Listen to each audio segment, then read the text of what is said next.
Hey guys, this is how to view password on Gmail account.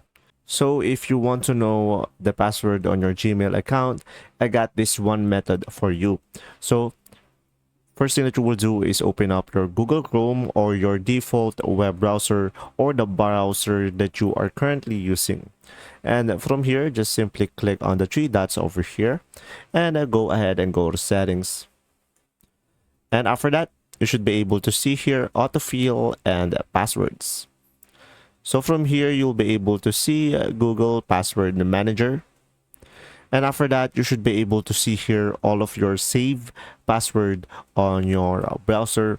And the best chances that you have is if you have saved your Gmail account password here. In my case, I have here the google.com and just simply click on it. And from here, guys, you should be able to see here your password when you click on this icon over here, as you can see. And after that, you'll be able to log in into your account and you'll be able to view your password. And this is your best chance if you ever want to view your password.